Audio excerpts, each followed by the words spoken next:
So వీళ్ళు చూడ్డానికి చాలా నార్మల్గా చాలా కామన్ పీపుల్లా కనిపిస్తున్నారు. కానీ మనం ఈరోజు ఇక్కడ చాలా హాయిగా ప్రశాంతంగా మన దేశం మొత్తం ఊపిరి పీల్చుకొని మనం చాలా సంతోషంగా ఉండగలుగుతున్నామంటే ఇలాంటి ఎంతోమంది పేరెంట్స్ త్యాగం కారణం. వీళ్ళెవరో కాదు, రీసెంట్లీ ఆపరేషన్ సింధూర్లో తన ప్రాణాలను కోల్పోయిన మురళీనాయక్ గారి మదర్ అండ్ ఫాదర్. మన తెలుగు బిడ్డ అయ్యుండి మన దేశ సేవ కోసం వెళ్ళి అక్కడ వీరమరణం చెంది మన దేశం మొత్తాన్ని గర్వించుకోదగ్గేలాగా మన గుండెలపై మనం చేయి వేసుకొని మనం నిద్రపోయేలాగా చేసినందుకు మొదటిగా వీళ్ళకి థ్యాంక్స్ చెప్పాలి.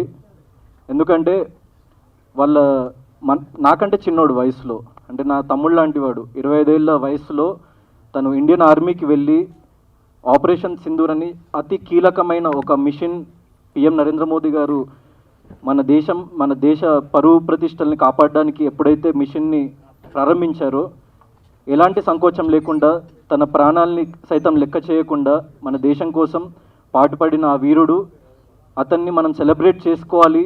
అండ్ మనలాంటి వాళ్ళు చాలామంది వీళ్ళు కదా రియల్ సెలబ్రిటీస్ అని చెప్పేసి గుర్తించాలని చెప్పేసి మా చిన్న ప్రయత్నమే ఇది. సో వీళ్ళు చేసిన త్యాగం ముందు, ఆ బిడ్డ చేసిన త్యాగం ముందు మనమందరం చేసే కష్టం కానీ ఏది దరిదాపుల్లో కూడా రాదు. ఎందుకంటే అలాంటి వాళ్ళు మన దేశ సరిహద్దుల్లో ఉండి వాళ్ళు మనల్ని కాపాడుతుండడం వల్లే మనం ఇక్కడ ప్రశాంతంగా జీవించగలుగుతున్నాము. So these are the chief guest.